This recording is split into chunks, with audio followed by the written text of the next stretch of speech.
Hey guys, welcome back to the channel. First of all, I can't believe that it's halfway through September already. Next Friday is the last day to submit, if you're joining us for the shell challenge, the last day to submit the shell challenge stuff. The Friday after that, I'm making a video highlighting all of the shell challenge entries, and the day immediately after that, Saturday, it's October 1st, I believe. I'm going to double check the calendar real quick, because if I'm wrong, that's going to be really embarrassing. No, that is October 1st, which means we're back to posting daily tutorials in October. So I literally have a whole schedule of 31 types of houses that I'm going to be breaking down one by one. You think, wow, that's a lot of house types. I have a list of 57. So I had to pick and choose what was going to go on that list. It is flexible, so if you have like a favorite that you really want, you can let me know in the comments below and I will make sure I get that on the schedule. I should probably tell you a little bit more about what we're building here on screen right now though. As you can already see, it is massive, and what this is a bean picks my build.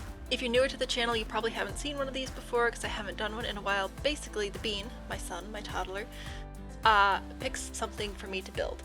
I don't know how much he knows about what I do. He does like to make little YouTube videos of himself. He'll like read himself books and then watch them back and stuff, and it's adorable.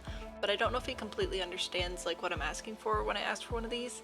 But he's always happy to help. So I gave him my phone, I turned on, opened up Pinterest, and said, here bud, pick something for me to build. Could you pick something small? So anyway, after that little conversation that he did not listen to, we ended up with this, which I'm calling the Tudor Palace Shell. It is up on the gallery. There is no floor plan though, because it is massive, but I did a lot of landscaping for you guys, so it's all like painted and everything. It just uses Get Together, so if you have Get Together, you can just have this house in its entirety. Again, no floor plan. I thought about crying about it, and then just moved on. If I were to put a floor plan in here, I was thinking I'd probably want to use more than just Get Together because there's just so much space, and it is a huge challenge filling up a house remotely near this big if you don't have like a bunch of packs, right? I don't have bowling stuff, but I thought about getting it because then I could put a bowling alley in the basement, like stuff like that, right? Because it's just huge. I started out with the build the way I start most of my builds, which is take a look at a reference image and then sort of figure out what the very basic most shapes of that build are. I have a whole video about that. I'll link it here in a card if you want to check that out. And I mean, it's on the channel. What is it called? I think it's just called How to Build from a Reference Photo. But anyway, you take a reference photo, you take a look at it, you identify like the main shapes, and then from there you work out how to actually make the build like carry over the same style. It's never going to be a 100% accurate like real life to Sims. That's just pretty much impossible, but you can get pretty close. So some of the key shapes I wanted here is I really wanted that elevated back garden. I really wanted to have some of those curved towers, basically as many towers as I could get, and I needed to make sure that I had that elevated octagonal, I think that's a word, we're gonna say it's a word, that like big extending tower on the right side of the build, one facing from the front. So I also only had one angle of this build, which is pretty common. Usually you'll just have one angle, which is fine, but then you sort of have to like guess and figure out what to do for the rest of it. On the plus side, this gives you a lot of creative freedom. On the less plus side, this gives you a lot of creative freedom. A couple of tips for this, you know, as we're just sitting here watching this build come together. If possible, and if it makes sense for the style of the build, you can tend to just like pick a couple of things from the front of the build and then just replicate them on the back. So I added another small octagon tower, right? I sort of stole that. I added a couple of gables, just classic Tudor things basically. But speaking of classic Tudor things, that's right, I'm about to pitch my videos again. That's one of the reasons that I really want to make the series I'm putting out in October, which right now, working title is How to Build a fill in the blank like a nerd, because I'm going to walk through every single step of how to build that style and why it is that style. So that way, if you're building it by yourself and you're like, you know what, I'd really like to build a Tudor, and look, here is an example image, but I have no idea what the back of the house is going to look like. If you watch a video about how to build a Tudor like a nerd, then you'll have enough base knowledge to get a better understanding of what the rest of the build will look like, what the floor plan should be, stuff like that. So that's my goal with that series. And I really could have used it for this one because this is a massive build. I'm I'm sure you've already guessed this. A lot of the building has been cut out simply because there's just so much. But that's fine. That gives me more space to cut out all of my stumbles and fumbles with my words. So when I'm doing these speed builds, what I'll often do while I'm building them is watch a YouTube video or listen to a podcast or whatever. And so then whenever I'm watching the speed build back, I just get reminded of what I was watching at the time.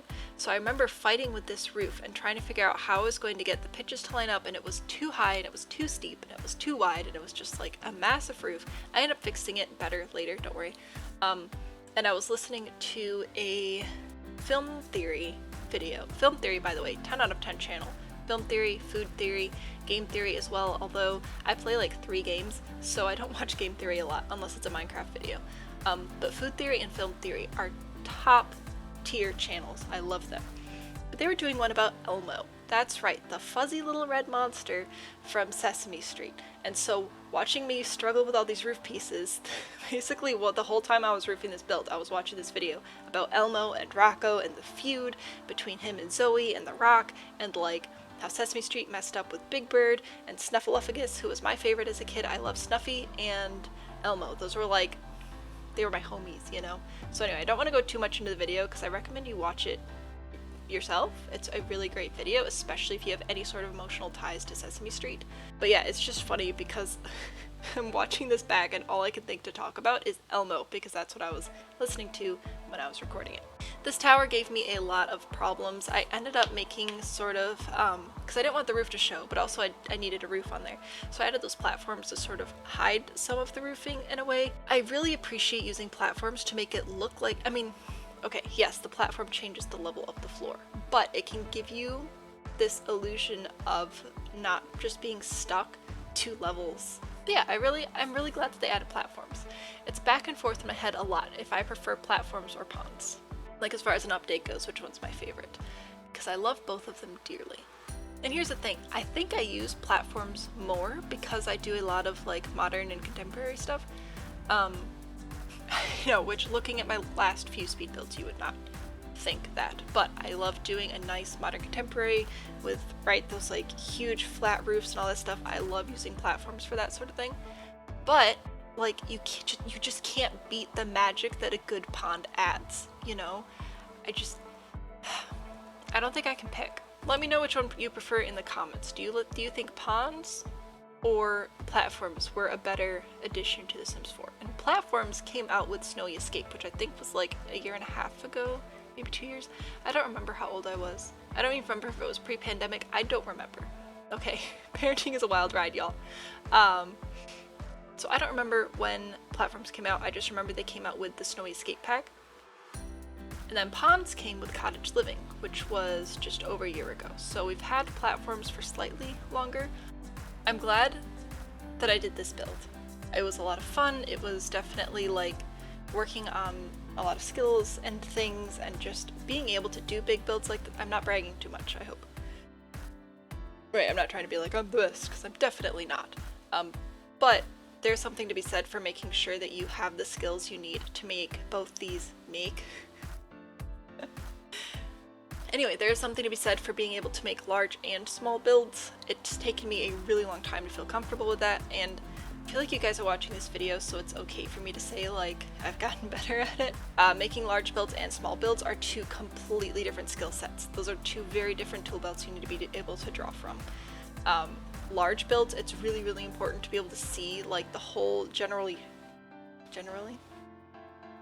For large builds, it's really important to be able to see in your like head ahead of time the general shape that you want it to take, and not necessarily exactly what it's going to look like, right? But you want to have a general idea of this is going to be like a tower, and this is going to be a lower part of the build that's going to be accented by these trees. I'm going to put a pond on this side, right? You sort of have that artistic vision ahead of time, because otherwise you're going to start building, you're going to get lost, and where on the lot am I supposed to be? This isn't looking balanced anymore. Like, big lots take a lot of work, not to mention if you decide to furnish them, which again, I didn't.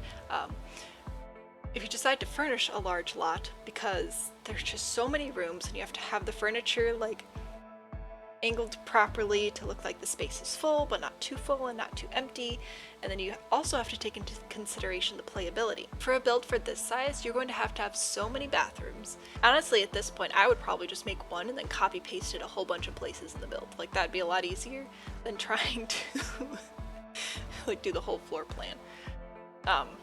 Yeah, so big builds take a lot of like foresight, I think, to execute properly. And then smaller builds, what you need for smaller builds is creative solutions, because you can have like a cute little shape in mind and then you build the cute little shape and then surprise, there's no room for anything anymore. So yeah, just two very different approaches to building for large builds and small builds.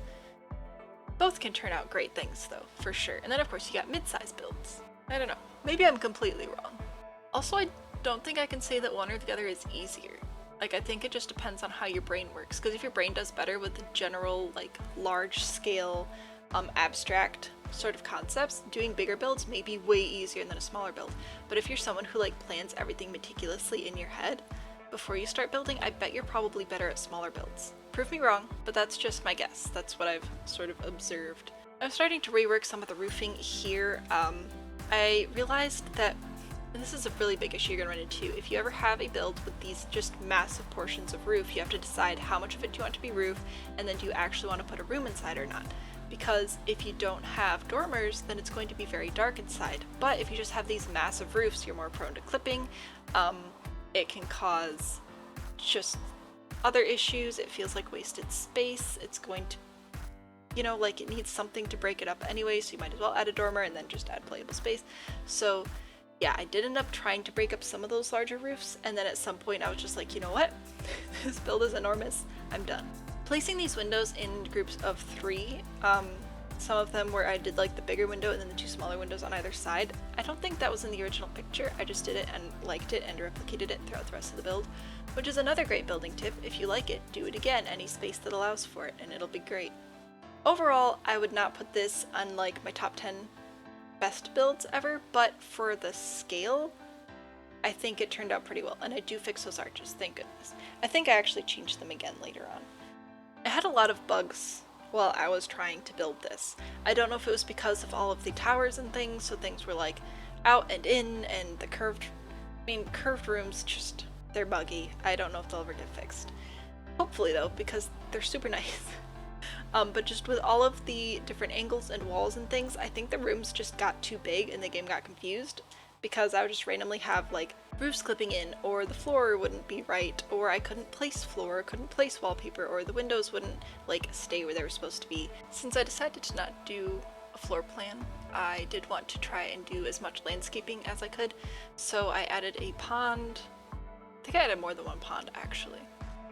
Well, kind of. Okay, so I did this pond in the front, and then I added a fishing pond in sort of like the backyard area.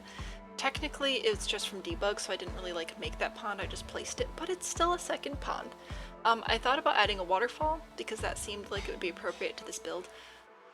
But again, the game was being so laggy and difficult at this point, it wasn't worth it anymore. So I did not add a waterfall. I did think about it though, so that's worth something. I know that there are kind of 2 ways to make waterfalls, one with the debug waterfall and one with like fountains. I don't know how to do the debug one, so I do the fountain one. So if you have a preference, I don't know how to do the other one, basically. So if you know, if you're like, oh, well, this is the better one, you should do this one, and you can tell me how, that'd be cool. I did add quite a bit of debug to this lot, and I had a couple of thoughts with that. First of all, when I was adding the debug, I wasn't sure how crazy I was going on the landscaping yet. So I wanted to try and keep it cheap, and plus there's just cool stuff in debug, especially with the Get Together pack. Get Together has some really cool debug items. It just has great stuff in general. I know I say this like every time I build with this pack, but if you don't have Get Together, not worth getting not on sale, but I highly recommend it. It adds so much for both gameplay and building, plus the world is huge and it has 2 64x64 lots. So whether you're more of a player or a builder, CAS is extremely outdated, so do not get it for the create sim items unless you just want to relive your high school glory days, because apparently some people had those. For build though, and for just general gameplay, excellent. Definitely recommend. I did want to make a lot of the landscaping functional as well. Again, with the playability aspect, you never want to be too far away from the next thing that your sim is going to need. So I have lots of benches and things around, cute places to like take pictures or get work done, sit and knit perhaps. There's the fishing hole in the back, there's a pool, there are just a lot of cool areas. I did want to add some algae and vines coming out of this pond. In hindsight, I possibly could have made it look a little bit more like it was growing out of the pond if I had changed up the foundation in this area, but that would have required me to add walls, which I didn't really want to do because I didn't want to commit to a floor plan or whatever, so did not do that. Just added some more debug rocks and things down there to make it look a little bit more like a pond that's been there for quite some time. I don't remember if I changed the water texture or not. If I didn't, I am regretting that now. Again, at some point the game was just being too buggy and I was like, you know what, I'm done. But it's on the gallery, so if you want to take a look at it, take a crack at it, do a floor plan, whatever, as always, if you finish the build, and upload it to the gallery, either comment on the gallery build or let me know on one of the many social medias what you've done with it, because I'd like to see it. I'd like to see how you guys finish these things out. I don't know why I chose purple to be the flower color of choice for the landscaping on the quote-unquote main level, but I did a lot of the purple flowers, the shrubs. For the most part kept it pretty simple. Again, I didn't want to go too crazy with it. Honestly, I think part of that is just because Get Together is just an older pack and a lot of the items just are more simple. I think that's probably part of what was subconsciously feeding into my desire to keep the landscaping a little bit more basic. But like that snail, you don't just get that snail anywhere. You know, you gotta use Get Together for the snail. I'm realizing that I used a lot of similar landscaping in this build as I did in the rooftop cafe. So if you watch that build and you're like, wait a minute, didn't I just see this happen? Yes, I did both of these within a couple of days of each other, and evidently I was on the same sort of landscaping wavelength. So lots of the same plants and rock formations and other things that you'll see shortly that are quite similar. I did place a handful of exterior lights, for the most part just path lights, but I did a couple of these hanging ones as well. I thought they kind of looked cool, like coming off the side of the building, and I spent way too much time getting those, whatever they're called. Yep, the name's not coming to me. The little thingies that stick out of the building. Getting those to line up with the lamps so that it would look like they were hanging out of them properly. Since that Russian build, again, I've been trying to take exterior lighting a little bit more seriously because that build sort of reminded me how important it is and how just like nice stuff can look. Also, like the Russian build, a lot of these things aren't like even numbers of tiles or super symmetrical, so I just had to pretend. And here's where I start to realize that I'm having bugs, and then I realize this isn't actually a bug. I put stairs here, which you know because you just saw that a few minutes ago, but I didn't know because I'd done that like 2 days before this point, so I had forgotten. Once I figured out that it was just stairs in the way, it was all good and I was able to move on with my plans. Each of the little flower areas up here sort of has a different vibe to it. I was just having fun, I guess.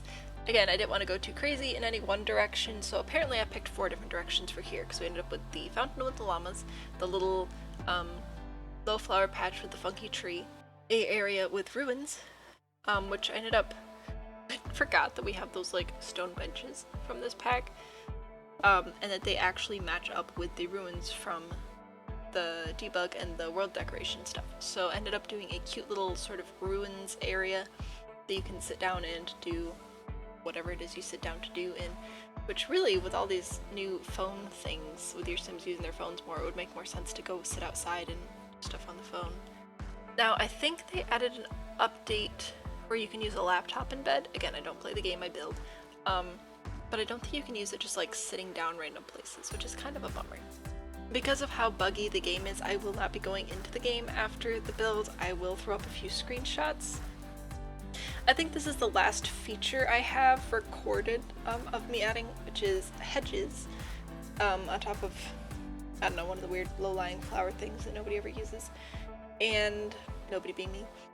This is, if you watched the Rooftop Cafe build, this is another thing that you're going to be like, wait a minute, didn't I just see that? Yes, you did. This is a hedge maze, except this one's actually a maze. This isn't just like a weird, not spiral thing. I did a telescope because as you know, in order for a lot to be complete, you have to have a place to woohoo and you have to have a place to die, and both of those things are provided on this lot. I think it's just 2 though, because there's a telescope, and I added a woohoo bush. So I don't think you can die in the fishing pond, and I don't think you can get into the other pond that I made, so unfortunately you are limited to just those 2 options, but I'm sure you guys will get creative and find other ways. And just finishing up a few things, I did a little bit more landscaping and terrain paint, of course, which you'll see in the slideshow, the screenshots, which I will put up now. So thanks again for hanging out with us today. I appreciate each and every one of you that's watching these videos. Hopefully you're enjoying them. I've been enjoying making them. Again, looking forward to October's, and if you are as well, don't forget to leave a like, comment if there are any houses that you'd like to see, subscribe if you haven't already. This lot is available on the gallery, and those details will be in the video description as always. Check out one of these videos if you so choose. Whether you do or don't, I hope you have a great weekend, and I look forward to seeing you back here again very, very soon. Bye!